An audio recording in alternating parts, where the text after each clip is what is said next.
Nothing to smile about tonight because we begin in the thickets of Shakahola in Kilifi County, the scene of horrifying images, a torrent of graves and a heartless flood of human remains. Tonight, Shakahola remains an active scene of crime, but more conclusively, an agonizing portrait of what must be called for what it is, true name: mass murder. 26 more bodies were exhumed today as mass graves continue to sprout out of the Shakahola forest, bringing the death toll to 73. 6 more people were also rescued from the scene of the sect killings, with the Inspector General of Police, Japhet Koome, Director of Public Prosecutions, Nurdin Haji, leading the criminal justice agencies to what should well be termed the killing fields of an extremist religious sect. And atop each mound of the new mass graves, blame games and a scapegoating contest has begun in earnest, with DPP Haji and Inspector General Koome blaming the judiciary for its handling of cases against controversial Pastor Mackenzie.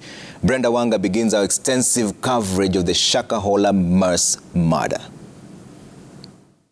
Day 4 of the search and exhumation of bodies in the depths of Shakahola forest in Malindi yields even more mass graves and more bodies.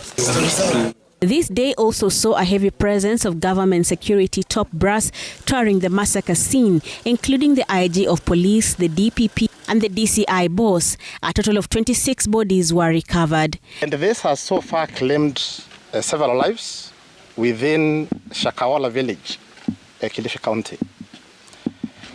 According to our criminal records, this person, Paul Mackenzie, he has several previous different criminal records dating back to 2017. 6 people today were rescued as they continued with their fast-to-death mission. Today's exercise also netted one of the prime suspects in the deaths of the tens of faithful of Good News International Church. Police say they found him reading 2 different versions of the Bible while monitoring faithful who were carrying on with their fast, some of whom were rescued. Those who have since been rescued alive are 29. Well, by yesterday, 47 people and been confirmed dead. The government, while condemning the act of the cult that has led to tens of deaths in the forest, the government departments within the justice system have been shifting blame on each other, with the Director of Public Prosecutions particularly pointing a finger at the judiciary. Paul Mackenzie was arrested last month following the death of 2 minors. This person in 2017, that is when the National Police Service got interested in his activities. And we arrested him.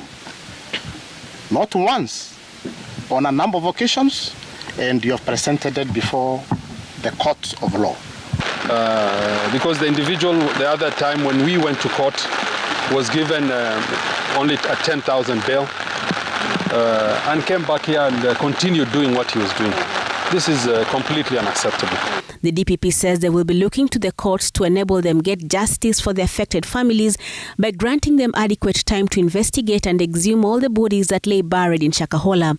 The state also says it will prefer charges commensurate with the crimes committed. I think to start with, we will probably consider even charging the individual on crimes to do with terrorism, such as radicalization.